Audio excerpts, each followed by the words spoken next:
Welcome to I Said What I Said, a sports podcast giving you opinions not heard anywhere else. I'm your host, Brad Wakai, alongside my co-host, Tyson Gentry. And Tyson, we're coming out of NFL Draft Combine. Exciting stuff, I got to say. Like overall, there's always just insane stuff in the underwear Olympics, every single year that catches people's eyes and there's something to talk about. We had a record this year.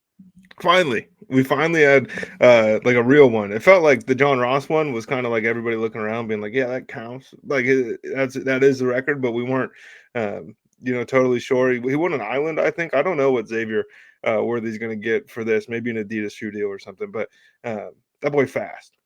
Yeah, super fast. And so we'll talk about the wide receivers because that's been a main topic of conversation coming out of his performance and some really strong performances from some of the top guys and the big names in this one.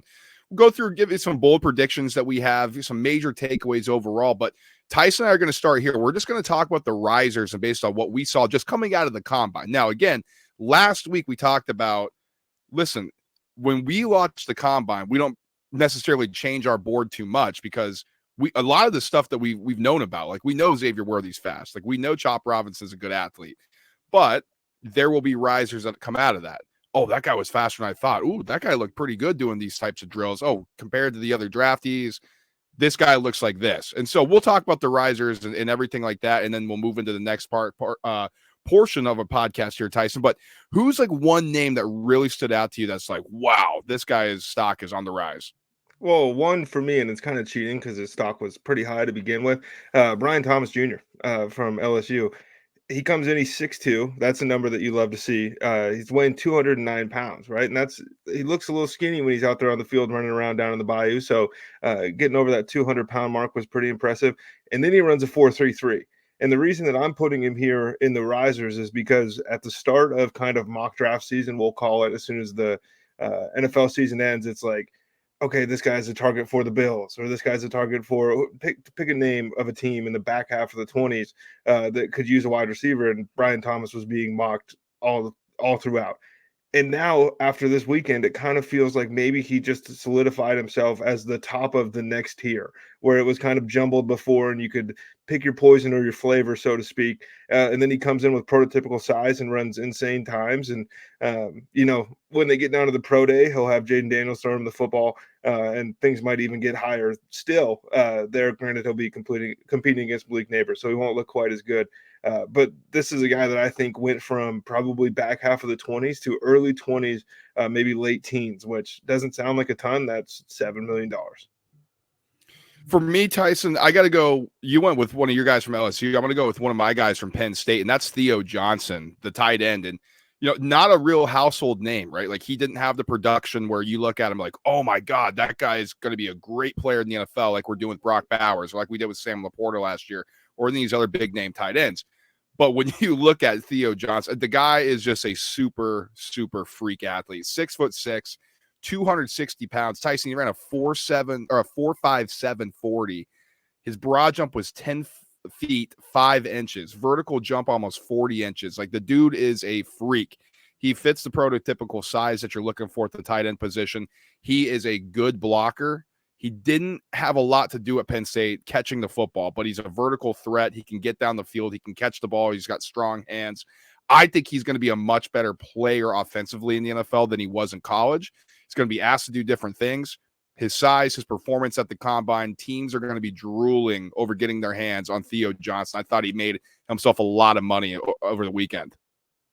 My next one here doesn't like fit the kind of traditional what we're going for here, but I think Kendall Milton's stock went up this week. And I know you can look at it and go, oh, he ran a 4.62. Like that wasn't super impressive. 10-yard split 1.51, right? Vertical jump 35.5. All that stuff is good.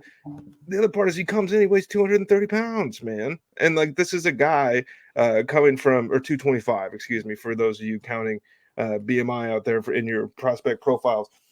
This is a dude who is coming from Georgia, who we've seen put out good running back after good running back after good running back. And why do they do that, Brad?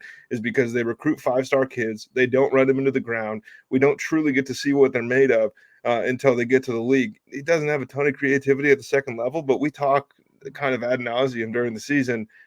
It's a running back by committee league, right? And so What roles do you need filled? Just about everybody can use a 6'1", 225-pound running back that's good between the tackles, doesn't have a ton of tread on his tires, and has a good 10-yard split. And I think his athletic testing score among all running backs, somewhere, it's on like NFL.com or something, but it was like 15th, something 20, like top 15 is like a conservative estimate for me. And if you would have asked me last Thursday, I probably would have thought he would have been closer to the bottom, right? We didn't see a ton of that explosion when he was at Georgia. So just seeing like, oh, a 5-star kid is still a 5-star kid. And I think in a jumbled running back group, a lot of guys kind of helped themselves out this week, but I think that's one where we're going to look back when he gets drafted in the end of the 3rd round and go, that was because of Indy. Yeah, 15th for the athleticism score coming out of the weekend amongst running backs. So there you go there, Tyson. For me, and again, similar to what you discussed with Kendall Milton, I mean, this guy's been rising at boards. Quinyon Mitchell, the corner from Toledo, but there's a reason why not a lot of people have heard of him. It's because he's from Toledo. Like, you got to be a Max Sicko. You got to be somebody who's doing this to really know who this guy is. And he made a name for himself down at the Reese Senior Bowl. Like, that's when his name started to pop a little bit. Like, woo, this guy may have something here. There's a chance that he solidified himself as the number 1 corner in this class. I mean, he's got prototypical size, or at least a bigger size corner that you're looking for nowadays at 6 feet, 195 pounds. Combine ran a 4.3 340, so he's got speed even with that size. I think it's going to be a battle. It's really going to be, and we talked about this last week, who at corner, who fits your scheme, who fits your philosophy. And I really think that he may be CB1 in this class based on what he's done at Indy, what he did at the Senior Bowl. So I think he's a big time riser, and you're going to see him potentially be mocked in the top 15, top 10 at some point, by just about everybody, not just a couple here and there.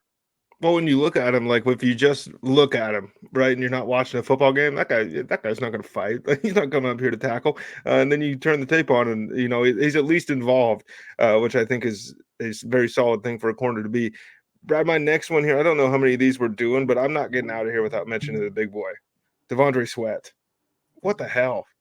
Was 370 pounds. He comes out here, he runs a 5.27, and that doesn't sound super impressive, but this is a guy. A lot of times when like these freaks put up crazy numbers at the combine, especially like the big guys, the production profile isn't very good when they were in college. This is a guy who can play. Like this isn't Jordan Davis showing up to the combine and kind of breaking people's brains of what's possible of the human body. But this was a really good display in a defensive tackle class that is kind of is lacking at least top end guys. Like when you look at it, you're not projecting, all pros or anything like that. So similar to the running backs, maybe breaking a tier for himself and being like, I'm the guy you guys need to take. If he's not the first defensive tackle off the board, he'll be closer to the top just because like there's not a lot of misses when you start going through these 365-pound guys that can move like this. Yeah. I mean, dude, he is a big man. I mean, at 5'2", people hear that, like, you go out and run a 40-yard dash and like at your size, and I'd be surprised if anybody's really beaten that unless you're like training. And this guy just goes out and does that at his size. So I mean, it was super impressive. Go out there and do it, and then throw a 150-pound weight vest on and just right. So I think he definitely made a name for himself there. And Tyson, if you're going to mention one of your guys, I got to mention one of mine here. Let's go Ladd McConkey, the wide receiver from Georgia. Listen, the guy's a stud, I think, man. I think he's getting slept on a little bit in this draft class. I mean, there's a ton of top receivers, and he's not one of them. But if we're talking about a day 2, day 3 guy, he might be the best out of the bunch. I mean, my goodness, much faster than I think people thought. 4.39, vertical jump 36 inches. His combine athleticism score is 12th amongst receivers. And this is a strong receiver class, again, with bunch of athletes.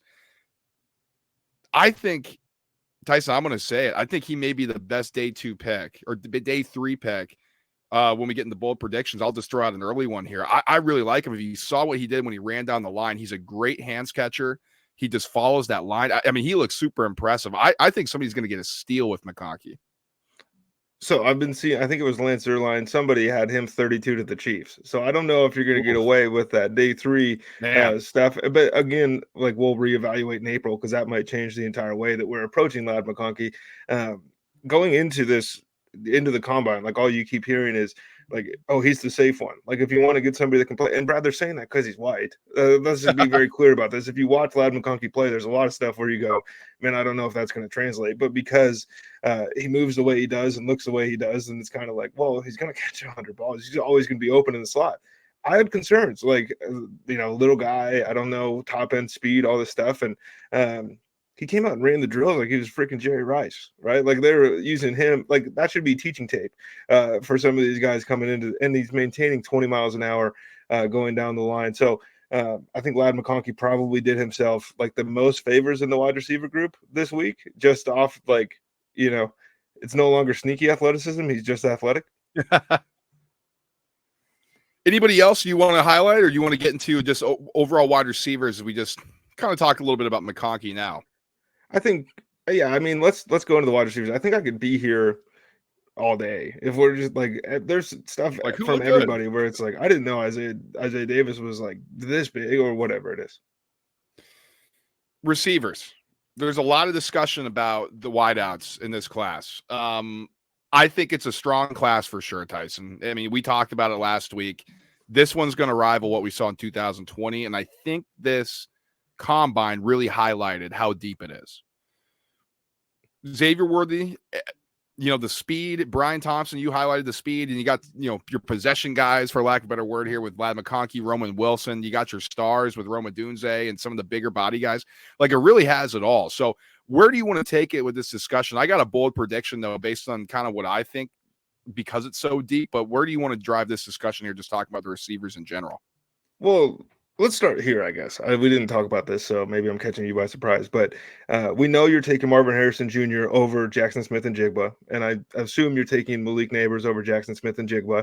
And I assume you're probably taking Roma Dunze over Jackson Smith and Jigba. So now when you get to that, like, I think everybody's in consensus. There are three guys here that would have been wide receiver one off the board last season.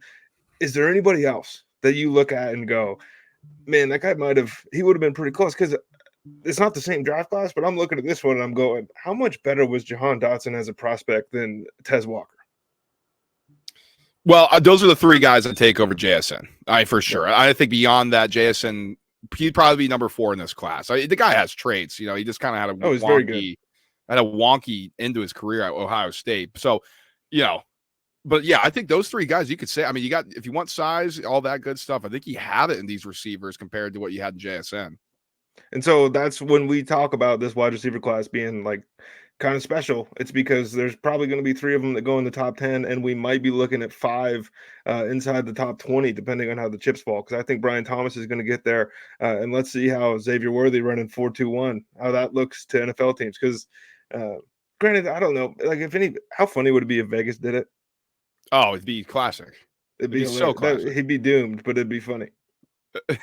I was thinking if anybody's going to pick him in the first round, but did they get burned on the Ruggs thing? We don't need to relitigate what happened there. I mean, even as a player, it was like, God, this is not really working here. I mean, and so if they go and do it again, just history repeats itself again with the Raiders. But I mean, if you look at the results here, and Tyson and I were talking about this before. I mean, Keon Coleman, I think, was a solid receiver at Florida State. Really, if you're looking at a prototype, like a Mike Evans type of body, Keon Coleman is that.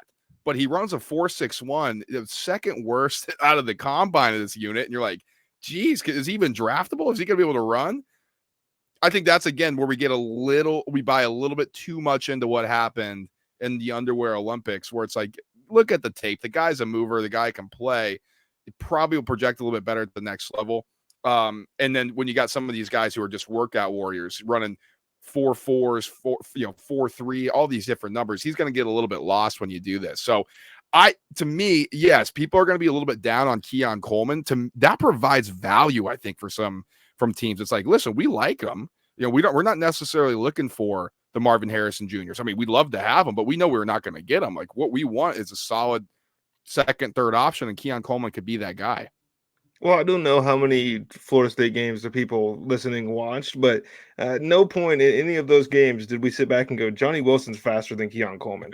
And Johnny Wilson probably should have been on the risers for us, just because a month ago it was like, this guy's going to have to play tight end in the NFL. Then he comes in and has like the biggest wingspan ever or something like that in the combine, and then runs a 4.55. So he did really well for himself. But I'm with you on Keon Coleman. It's just guys don't look like that. And so I know he ran slow, but like this dude he's from another planet. This is a physical freak. 4.62 might not be good enough to separate at the highest level from coverage, but when you are as big as he is with the vertical that he has, maybe it doesn't matter as much as we're saying. But like Troy Franklin fell, I think, for a lot of people. I don't know why. Like, I don't know why he was as high as he was in the first place. Probably is where I should start that. But um, a guy who looked unpolished and explosive at Oregon looked unpolished and potentially explosive at the NFL Combine, and now we're like, oh, probably shouldn't even take him in the first round. Like it's the double counting stuff is ridiculous, and we'll save that for a minute or later. But I mean, we're talking 8 receivers, 9 receivers before who Trey Benson maybe is the first running back off the board, right? So last year we were able to dive into skill positions from a different way. This year you got to readjust the focus and kind of focus on the wideout group. Dude, it's the deepest group of wide receivers that I remember from being as an adult, at least. Yeah, and so that's going to bring me into my bold prediction here, Tyson. And so we'll give a couple here. I just want to do one specifically on this wide receiver class, and we're talking about the high end talent. Like, oh my god, it's so good, it's so deep. To me, I think this is my bold prediction. That means the receivers are going to be second round heavy. I think we're going to have maybe 3 or 4 guys, 5 guys, maybe that go in the first round. And then the rest are going to go second round, third round, because it's like, why are we give up capital? We know that we can get a good receiver anywhere in this draft. What we don't know is if we're going to get a good edge rusher, if we're going to get a good secondary player. Like maybe people up high in the draft are like, God, we'd love a receiver, but we can get somebody a little bit, somebody maybe it's not as good as this, but somebody solid, but we really need this other position. I think that could push these receivers down. Like every single time we come out of these combines, we come into these mock drafts, it's always like 17 receivers in the first round because it's offensive heavy. And it's just never the case. So I think even with how good this receiving class is, that may play a detriment into how many actually go in the first round. So I think it's going to be a second round heavy draft for receivers. I'll give you a bold prediction for wide receiver. I think Marvin Harrison Jr. is going to be the first one off the board. I don't think that's a bold pick. I think he does everything well. He's not like exceptional anywhere. I think Malik Neighbors is going to be the second one off the board. I think he might be a better prospect than Marvin Harrison Jr. We'll get into that kind of later down the line this offseason. But I'm pretty sure Rome Odunze is going to be good right away. I think Rome Odunze is the one that can't miss out of anybody in this draft class. I know that sounds ridiculous in a class with Marvin Harrison Jr. and Malik Neighbors. Rome Odunze does everything well. He carries himself well. Brad, he was the last one on the field running the 3-cone. Everybody else has been inside. The guys aren't even watching. Scouts aren't even up there. He's trying to better his time. That's a winner. That's what they and let's save the Penix stuff, but Rome Odunze is can't miss, and I didn't think that probably until about 4 weeks into the college football season last year, and in not one game did he show me anything to change my mind, and this week just kind of solidified that. Yeah, I mean, he was a great college player. I mean, there's no talking around that. The dude's productive. He can catch. He's big bodied. He's really everything you want in a wideout. And so that doesn't shock me that you go there. And really, Tyson, we talk about these 3 guys and again, to you as well. But to me, you can't go wrong with either of them. Like it's not like, oh shoot, we missed out on Marvin Harrison Jr. Sucks. We got to get Neighbors, or sucks. We got to settle for Rome. Like, man, either if you get any of the trio, you're pumped. So I think whoever's looking at, and there's some interesting mock drafts out there, like the Chargers are mocked with some of these guys. We know the Cardinals are probably going to take one of the 3, just depends on who they like. And then maybe the Giants, if they want to go get a blue chipper, like these could be bang, bang, bang right off the board. And it's like, okay, who's the next one of the group that goes? So I agree with you. I mean, Rome to me is also a bona fide. You got to take him in the top 10. I'll give you another one here, Tyson. I think that Blake Corum is going to be the best running back out of this draft class. And It's not for really anything that came out of the combine. But when you kind of watch what he did, let me pull up his numbers here. Doesn't really blow Led him you in away, bench right? press. Like 4.53 didn't look like a full burner, but Tyson, you compared that with what you see on tape. And again, that's where we kind of go back to. And it's hard not to look at him and be like, he's going to be productive at some during his career. The guy's just a touchdown machine. He's a little bowling ball. I think you're going to get a good 4 or 5 years out of him early on. You know, he's a little bit older, so I think that does give you some concern. But I think that helps when you immediately come in. Like, you're an older guy, your body's ready. Like, you can take that punishment. You've been playing in the Big Ten, but you know, 4.53 40, a 1.58 10-yard split. Not terrible, not great. But a 4.12 20-yard shuffle, 6.82 3-cone, whatever that equates to for what these scouts are. I just think this guy's a baller when he gets on the field and he's productive. I think he's going to be the best running back out of this week class. And scoring touchdowns is a skill. Like, we say that all the time, but a lot of people are just like, well, he lucked into 11 touchdowns. It's hard to get in there. And every time Blake Corum gets the ball on the 1 or 2 yard line, you know what the result is when you were playing Michigan. Brad, my next one, it doesn't really have a ton to do with on the field stuff this week because neither one of these guys actually were on the field this week, but Drake May is quarterback too. And I think we've overcorrected a little bit in the mock drafts. We're the first person to put Jaden Daniels at 2 or 3 overall above Drake May was maybe like, going out in their shield, like they're making this call, nobody else is with them. And then everything else since then has been Jaden Daniels over Drake May. I think potentially we're into a little Justin Herbert situation where it's like this guy came out a year ago. He might have been the number 1 pick in the draft. Or if he was eligible to come out a year ago, he would have been number 1. This is a guy everybody loves. Goes back to school. The results aren't great. The offense isn't necessarily clicking, but it's also not really built for the kind of player that he is. And I think as, these guys kind of start analyzing things closer and closer and closer, the real separator is going to be that Jaden Daniels takes sacks at a Justin Fields rate. And like, that is what it is. He gets, was it 29%? It's something crazy where he's back there going down, and Drake May is not like that. I think NFL teams are going to value the quarterbacks differently than kind of the fandom community is when it comes to the draft, because the highlights are crazy for JD5 and they don't look like that for Drake May. Yeah, that's the thing, right? Do you go with the prototype? We talked about this a little bit last week, so go back and listen to that in a little bit more detail when we discuss our early thoughts on the quarterbacks. But, is it an overcorrection, towards a CJ Stroud? Would you maybe take the Drake May type? I'm curious to see that, really. I really want to take a look into these guys' pro days and see how they throw, see how the ball looks. So I'm curious to see that, Tyson. I think I'd lean your way. I think probably for me, when we really dive into this, Drake May is going to end up as my QB2 behind Caleb Williams and ahead of Jaden Daniels. But, there's still some work to be done here. I'll throw my last bold prediction at you here. This one pains me to say, but I think Olu Fashanu is going to fall in the draft a little bit. He is a freak athlete at the left tackle position. He's an elite pass blocker. There's some questions about eyes get you in trouble, according to Daniel Jeremiah. The run blocking sometimes isn't as dominant as you want, but get hurt at the combine running the 40. It's never a good sign. Then you got these other guys. Joe Alt is just a freak. I think Troy Fautanu from Washington, he made a big name for himself. I think there's a chance he ends up as the second tackle taken. There's a lot of things suggesting that he may fall in this draft. I think that'd be a mistake. I think he's going to be a really good pro. I think he's going to be an awesome left tackle, potential franchise changer for whoever gets him. But there's just a lot of buzz about some other guys going on. If you watch the mock drafts, there's some people who are big Fashanu guys, and there's others who kind of have them slotted a little bit lower. So that's something I want to keep an eye on. But I unfortunately think he's going to fall.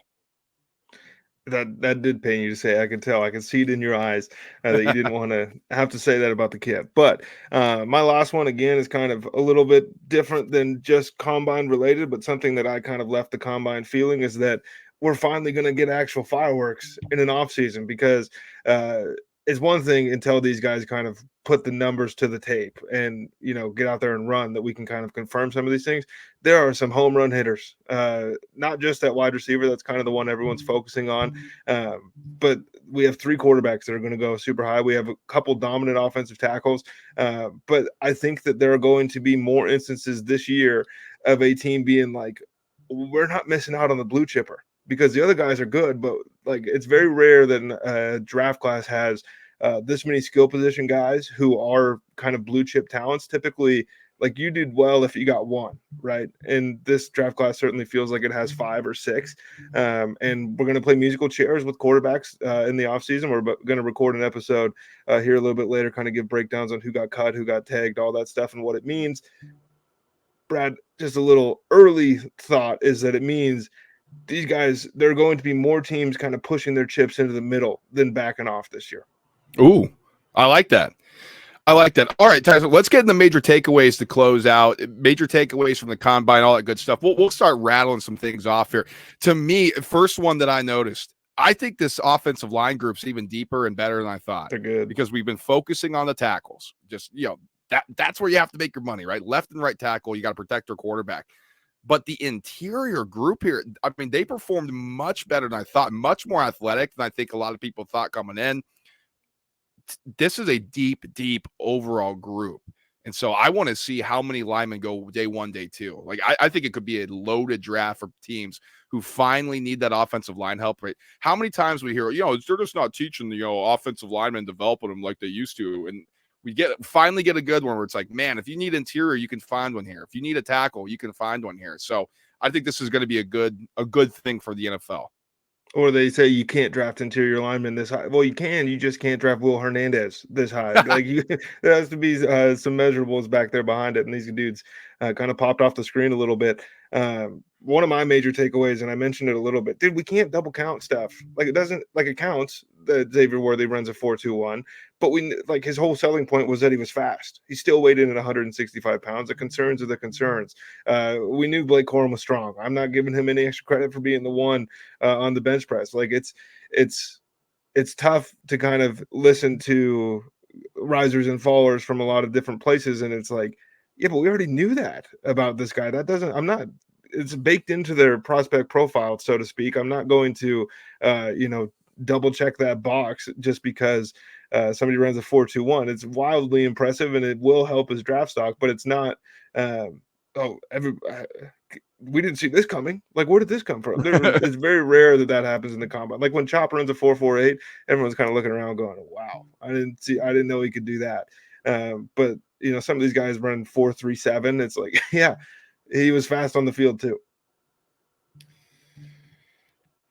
Along those lines, kind of both of what we're saying here. I think this is a really good edge rushing group, man. There's no Myles Garrett, so people are like, it kind of stinks. Right. And it's like Dallas Turner, dude, that guy's a freak, man. If you look at him, and then Chop Robinson, you got like 2 like legitimate super freaks in this class. I mean, based on their size and what they ran and their athletic profile, like, they're running faster than safeties and they're like almost 100 pounds heavier.